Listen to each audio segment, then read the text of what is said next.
Boa noite. Boa noite. Tudo bem, meu irmão?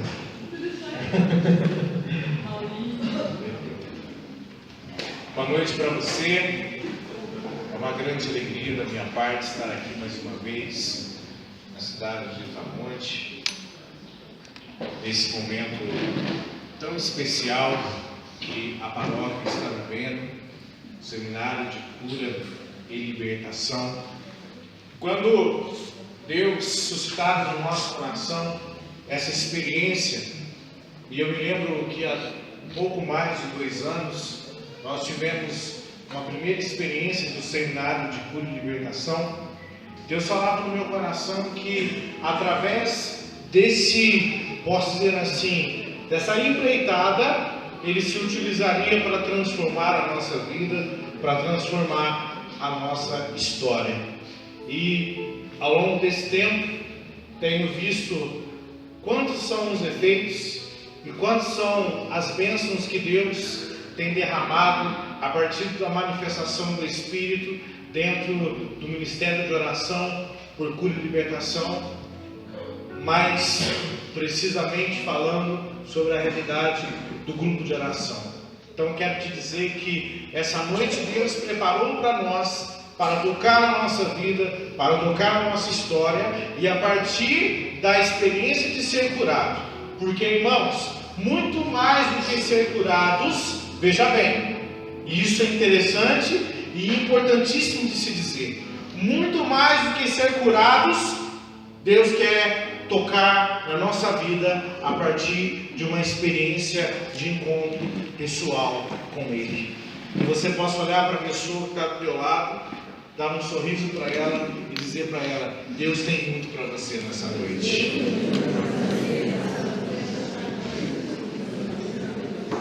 E diga a ela: você escolheu a melhor parte e não lhe será tirado. Amém, irmãos? Amém. Vamos aplaudir o nosso Deus.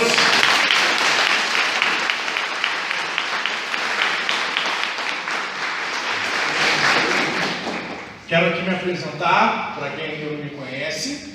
Eu me chamo Mauro, mais conhecido como Maurinho, tenho 27 anos, participo do movimento da renovação carismática já há 14 anos, sigo um grupo de oração e restauração, que acontece todas as quintas-feiras na Igreja Jumar de São Sebastião, da paróquia de São Gonçalo do Amarante, na minha cidade de São Gonçalo do Sapucaí. O tema dessa noite peculiarmente falando, é um tema que a grande maioria de nós precisamos um dia na vida, que é a cura física. Todos nós padecemos porque, na verdade, as pessoas entendem que, e eu já ouvi muito isso, né? Não, mas é Deus quem quis que nós ficássemos doentes. Primeira coisa sobre o tema da cura física que você precisa saber: a doença, ela não provém de Deus. Deus não quis e não quer que nós fiquemos doentes. A doença, ela é proveniente da nossa limitação humana, é proveniente do nosso pecado. Como vai dizer São Paulo na carta aos Romanos, que o salário do pecado é a morte. E quando nós entendemos isso, quando nós olhamos para a palavra de Deus, que está lá no primeiro livro da Bíblia, a partir do capítulo 1, principalmente no versículo 26, quando Deus vai dizer: façamos o homem à nossa imagem e semelhança. O projeto inicial de Deus para a nossa vida era que nós sejamos sempre saudáveis, que nós não padecíamos e não padeceríamos como tal hoje é. Mas a partir do momento, como vai dizer no capítulo 3 de Gênesis, quando a serpente sedutora seduz a mulher e a mulher induz o homem também a comer, do fruto, que na verdade é uma linguagem metafórica, não é uma linguagem, não é que era o fruto de fato, é só uma exemplificação da desobediência do homem. E como digo homem, também digo mulher. Tá certo? Quando o homem desobedece a Deus, quando o homem ele se inclina a buscar a vontade dele próprio, Porque quando a serpente vai dizer que se a mulher e o homem comessem do fruto que fora proibido por Deus, porque Deus disse que nós, no caso o homem e a mulher, poderiam comer de qualquer fruto que estava lá, porém daquela árvore em específico não. E aí a serpente diz: não, se você comer desse fruto será como Deus, serão como deuses. E aí, a partir dessa experiência, o pecado, a desobediência entra na nossa vida e o nosso corpo, a partir de então, começa a padecer. Doença não vem de Deus. Pode ter certeza disso, meu irmão. Deus não quer. E às vezes as pessoas acham: Deus que quis, Deus que mandou a doença. Deus não manda mal para ninguém, porque Ele é inacessível ao mal. Pode ter certeza disso. Mas é proveniente da nossa limitação, do nosso pecado. Para nós entendermos melhor sobre essa citação e sobre esse tema em específico da cura física, quem trouxe a palavra de Deus, gostaria de tomar comigo no Antigo Testamento, em 2 Reis, no capítulo 20.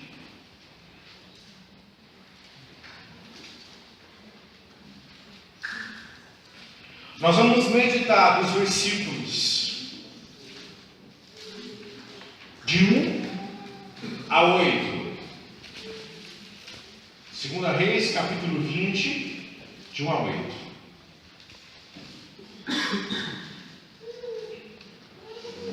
Essa noite é uma noite específica para clamarmos da nossa vida o toque do Senhor poderoso e que é suficientemente capaz de mudar todo e qualquer tipo de quadro na nossa história. E essa palavra ela vai nos orientar, e eu vou citar algumas realidades que nos ajudarão a partir dessa noite, porque a cura na vida da pessoa que procura, que luta, que vai até o encontro do Senhor, é uma experiência processual. Muitos conseguem a cura instantaneamente, porém em muitos momentos nós fazemos também, dentro dessa realidade, a procura e o processo para que a cura de fato ocorra. Então quem trouxe a palavra? 2 Reis, no capítulo 20, versículos de 1 a 8. Quem não trouxe a palavra, se quiser e puder, claro, fechar os seus olhos, escute atentamente a palavra que Deus nos direciona nessa noite. Naquele tempo, Ezequias foi atingido por uma enfermidade mortal. Veio o profeta Isaías, filho de Amós, ter com ele e disse: eis o que diz o Senhor: põe em ordem a tua casa, porque vais morrer, não sararás. Então Ezequias voltou-se para o lado da parede e orou ao Senhor, dizendo: Senhor, lembrai-vos de que andei fielmente diante de vós, e de que com lealdade de coração fiz o que é bom nos vossos olhos. E dizendo isso, derramava abundantes lágrimas. Isaías ainda não tinha deixado o átrio interior, quando a palavra do Senhor lhe foi dirigida nesses termos: volta e diz a Ezequias, chefe de meu povo: eis o que diz o Senhor, Deus de Davi teu pai: ouvi a tua oração e vi as tuas lágrimas, por isso vou curar-te. Dentro de 3 dias subirás ao templo do Senhor.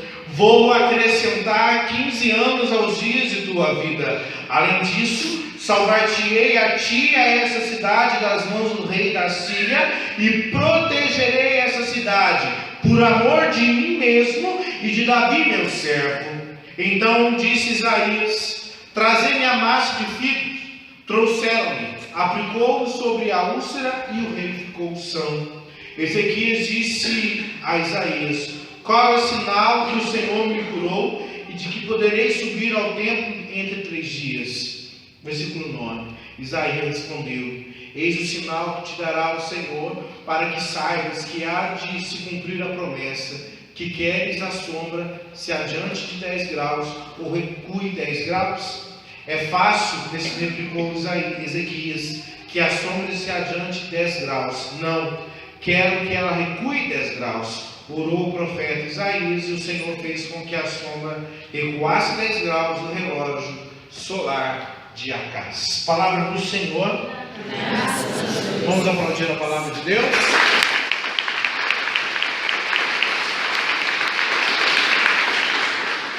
Irmãos, essa palavra ela tem grandes ensinamentos para a nossa vida, para a nossa história, para o tema específico dessa noite, no dia que se chama hoje, no dia favorável, no Kairos, no Kyrios, no Kairos, como você queira.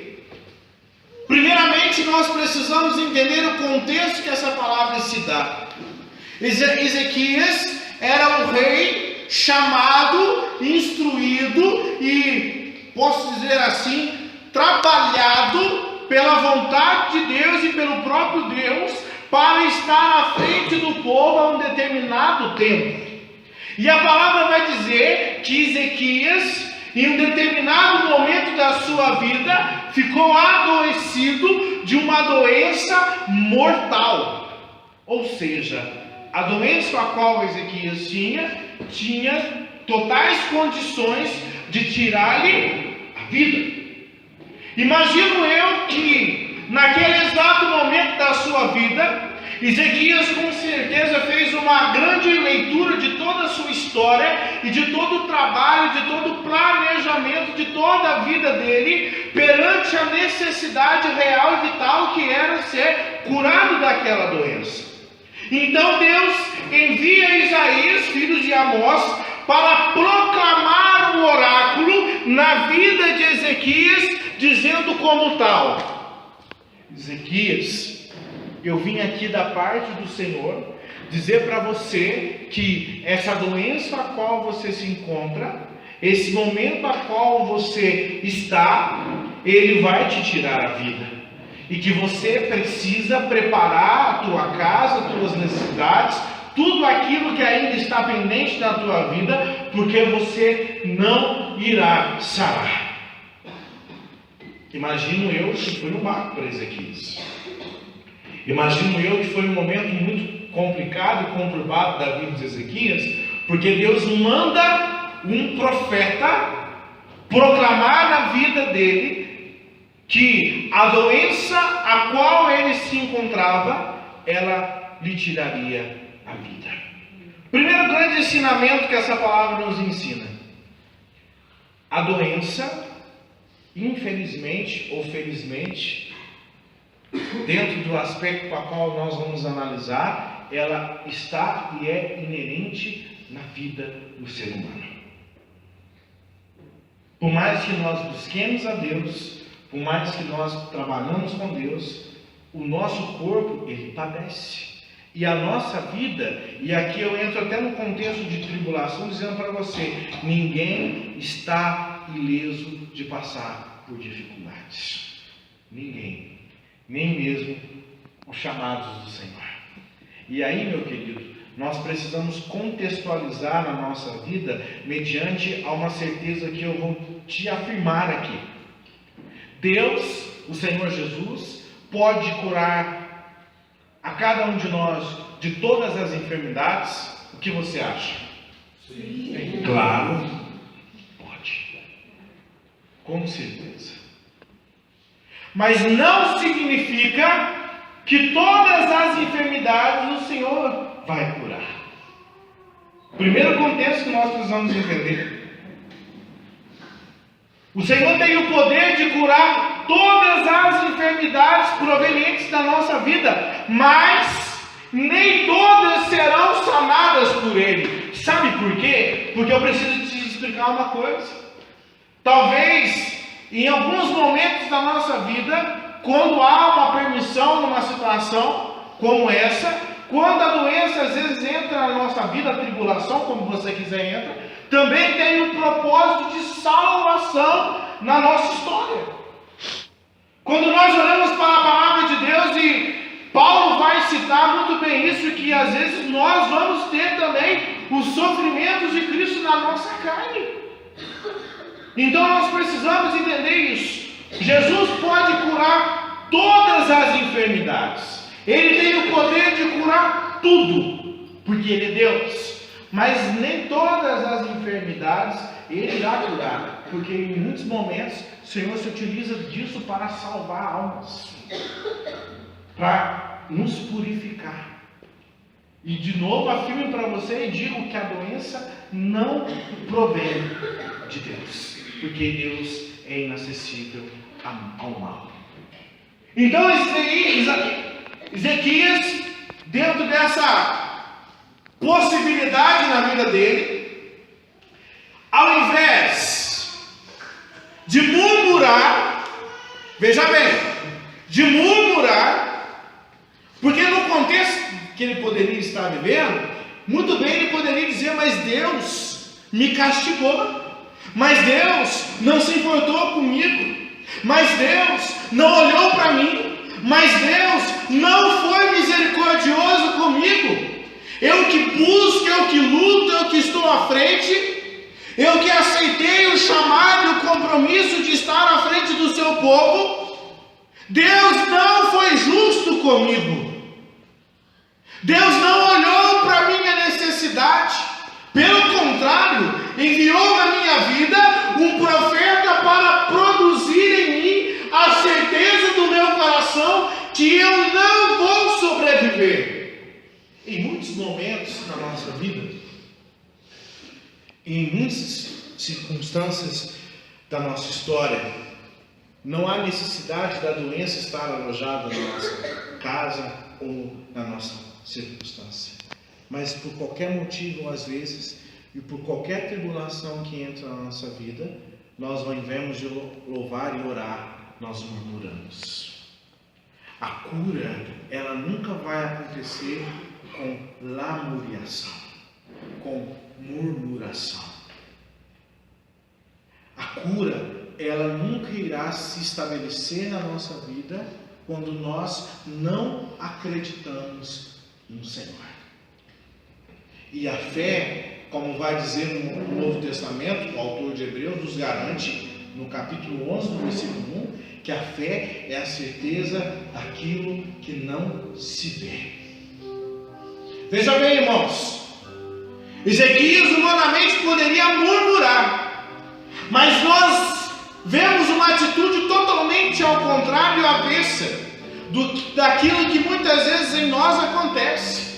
Às vezes algum quadro, alguma situação, algum problema, alguma dificuldade entra na nossa história e a tribulação era caracterizada assim, uma situação que entra na nossa vida sem nossa prévia permissão. Assim como a doença entrou na vida de Ezequias sem a prévia permissão dele, ao invés de nós louvarmos e agradecermos, nós começamos a criticar e até mesmo brigar com Deus, dizendo: mas o Senhor não me ama. Quantos de nós estamos aqui e porque uma situação não saiu da maneira que nós esperávamos, começamos a dizer para Deus: Deus se esqueceu de mim, Deus não existe. Não é o Deus que o menino, ou que aquele rapaz, ou que o ministério de música canta toda semana no grupo de oração. Esse não é o Deus que eu fico ouvindo dos meninos. Irmãos, sofrimento, problema, dificuldade é inerente do ser humano. Até Jesus passou. E ele era em tudo igual a nós, exceto no pecado. Ele não tem pecado. Mas Ezequias, ele toma uma decisão muito singular, importante, determinante para a cura acontecer. Primeiro, ele não murmura. Segundo, ele ora e clama ao Senhor sobre a necessidade dele.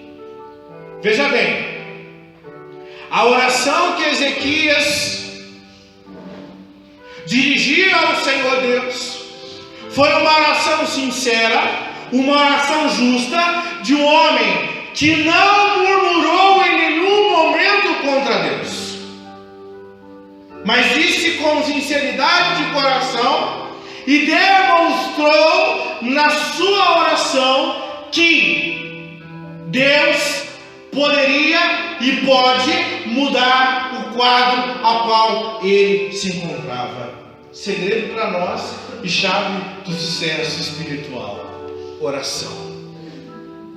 Oração.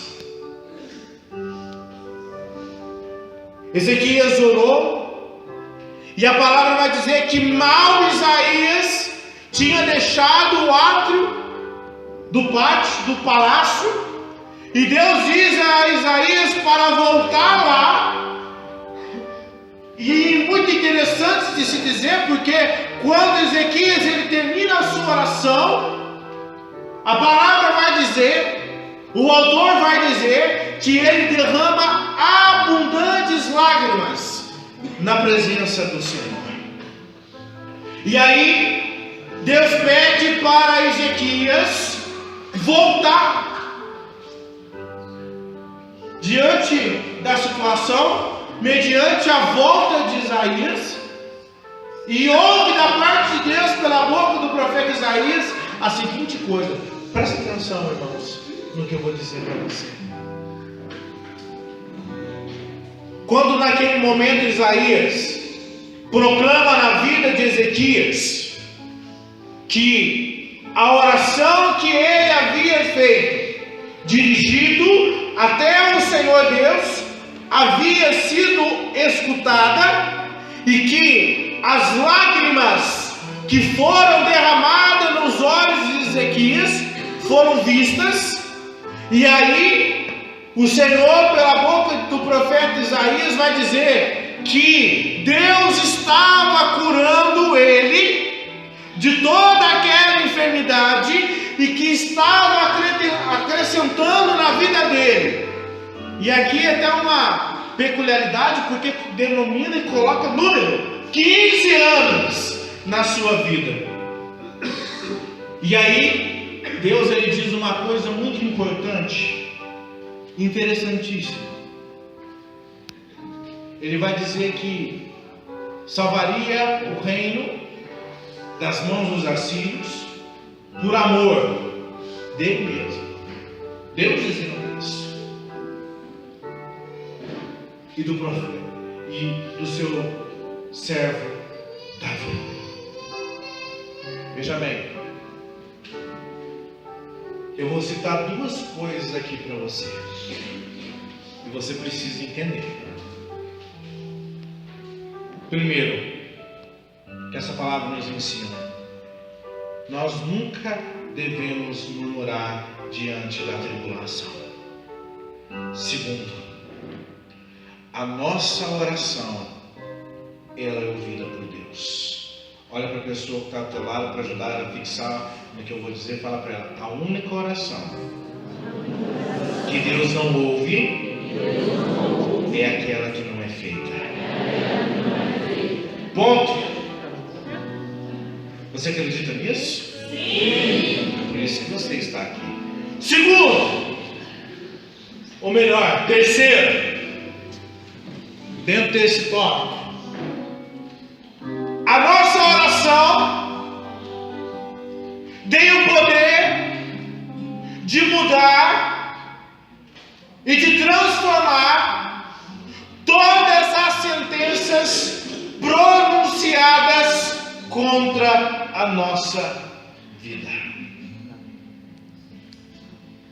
Você escutou o que eu disse?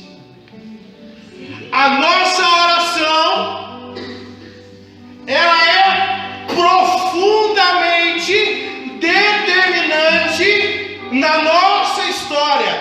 Ela tem o poder de mudar todas as sentenças pronunciadas contra a nossa vida. Ela tem o poder de reverter todo o quadro clínico, psíquico. Eu ouvi de uma psicóloga que tem por mais de 10 anos o seu consultório, e ela atende muitos funcionários de determinadas empresas, porque o quadro de estresse hoje nas empresas está sendo um dos grandes motivos para o afastamento, o auxílio-doença e coisas afins. E ela me disse uma coisa interessantíssima: uma mulher que tem fundamento, que tem conhecimento prático e tem o conhecimento teórico. Ela me disse, porque eu tive a oportunidade de orar por alguns desses funcionários da empresa, e o quadro desses funcionários foi totalmente transformado, mesmo tendo acompanhamento. Porque, irmãos, veja bem, a medicina foi deixada por Deus. E vou te afirmar uma coisa aqui: enquanto eu estou pregando aqui, muitas pessoas estão sendo curadas agora em todos os hospitais do nosso país. A medicina foi deixada por Deus. Nós não podemos em nenhum momento descartar essa bênção, essa ciência que Deus permitiu.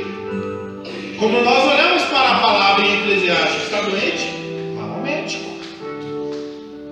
Mas ela afirmou uma coisa: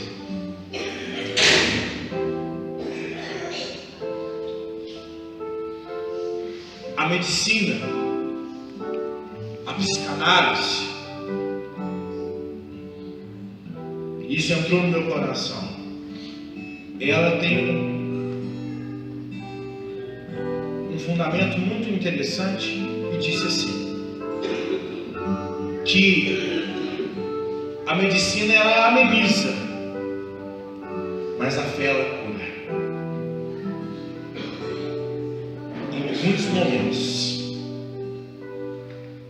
Ou seja, as duas coisas precisam caminhar juntas. Nós não podemos nem ser radicais num ponto e no outro extremo. As duas coisas precisam caminhar juntas.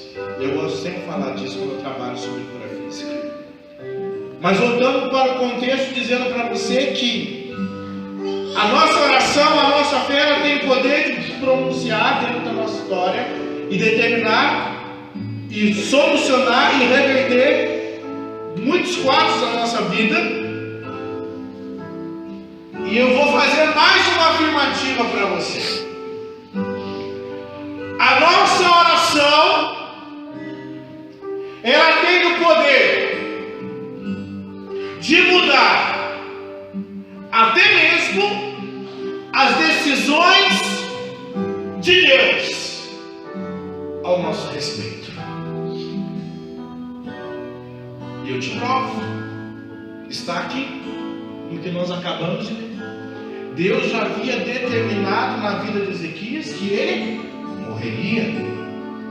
Mas quando ele levou uma oração sincera, uma oração justa, quando ele não murmurou, quando ele não reclamou por causa da situação, mas orou, elevou o seu chamado, posso dizer assim, a sua oração, Deus ele mudou até mesmo a decisão que ele já havia determinado na vida de Ezequias. Então, irmãos, para sermos curados, para sermos libertados, para começarmos um processo de cura, seja ele de qual aspecto, porque como Jesus vai dizer no Santo Evangelho segundo João, que ele veio para que as ovelhas tivessem vida e tivessem abundância, e ele nos ensina que tudo que nós pedimos em seu nome, crede que o tem recebido e vos será feito, desde que esteja de acordo com aquilo que é projeto de Deus na sua vida.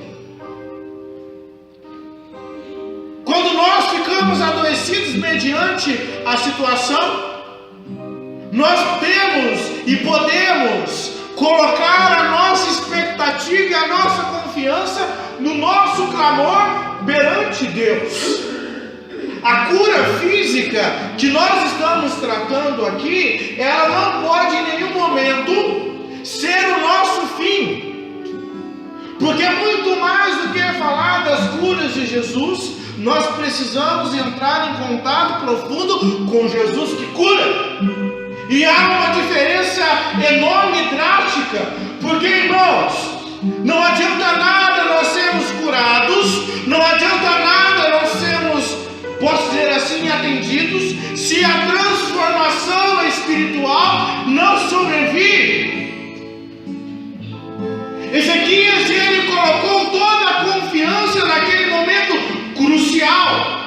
E Deus atendeu. Para alcançarmos a cura nessa noite, é necessário uma oração sincera diante do Senhor.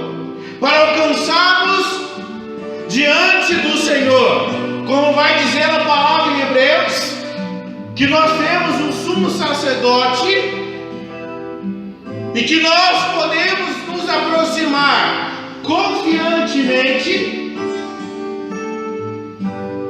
para alcançarmos essa graça de um auxílio oportuno, porque como vai dizer o profeta Isaías, o maior profeta nesse âmbito da Bíblia, principalmente no capítulo 53, ele afirma dentro dessa profecia, desse oráculo, que o Senhor Jesus carregou sobre ele todas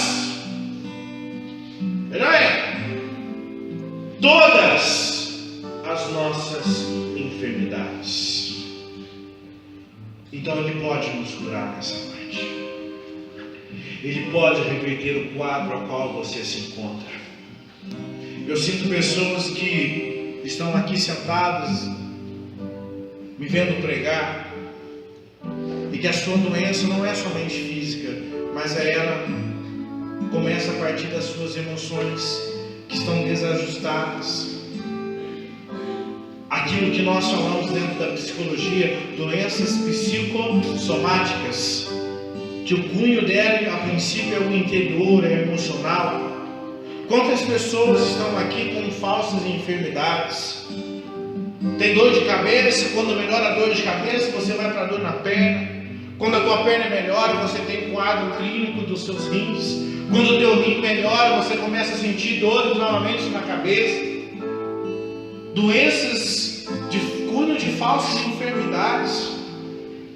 O Senhor nos fez para sermos saudáveis, para sermos, posso dizer assim, felizes, para termos uma vida acima da média. Talvez você vá sair desse grupo de oração hoje. Eu te dei algumas orientações e ensinamentos que essa palavra nos traz, que nós nunca vamos obter cura nenhuma da parte de Deus quando nós não aceitamos a situação. Primeiro, nós nunca devemos murmurar diante dessa situação. Segundo, nós temos que orar e pedir a graça sobre a nossa vida. E terceiro, nós nunca devemos, em nenhum momento, aniquilar a medida que as duas coisas precisam caminhar juntas. Vou te citar uma coisa aqui que você vai entender. Às vezes nós, e eu tenho vivido isso na minha família, eu estou com meus dois avós com câncer, um enfermo. Semana passada eu o levei no médico, e aí pedi para que ele, com toda educação, pedi para que ele fosse com a minha mãe até na frente para poder conversar com o médico. Ele me conhece, falou para mim: olha, vou falar com toda a sinceridade para você. Teu avô tem 74 anos. O físico dele não aguenta mais. Então nós temos que fazer todos os exames possíveis e cabíveis para ver se há possibilidade de cirurgia. Mas o quadro está bem avançado. 20 centímetros no fêmur do meu avô. Eu saí daquele consultório. O médico conhece, sabe da minha religiosidade. Ele falou para mim: você confia em Deus e tudo pode ser mudado mediante aquilo que você acredita e sabe. Mas eu tinha uma certeza imensa no meu coração de que qualquer coisa que pudesse vir a acontecer, Deus estaria no controle de todas as coisas. Eu recebi uma graça muito grande recentemente. Quando eu cheguei um pouco mais de 2 meses, na casa da minha madrinha, que é irmã da minha mãe, que é filho do meu avô, que estava com câncer, e ela estava com medo de também estar com câncer. Foi no médico, o médico colocou algumas interrogações na cabeça dela. A princípio eu não orei por ela, chorei junto com ela, mas depois de alguns dias em oração, pedindo, e na festa da misericórdia, pregando na cidade de Três Pontas, expus isso para os meus irmãos. E aí os meus irmãos, unidos em oração, chegado uma semana depois, ela tinha constatado que não era câncer e que ela via ali como um milagre na vida dela, aquela bênção que tinha sido derramada. Mas de contrapartida, eu entendo profundamente que muitas realidades que acontecem na nossa vida é para o bem maior.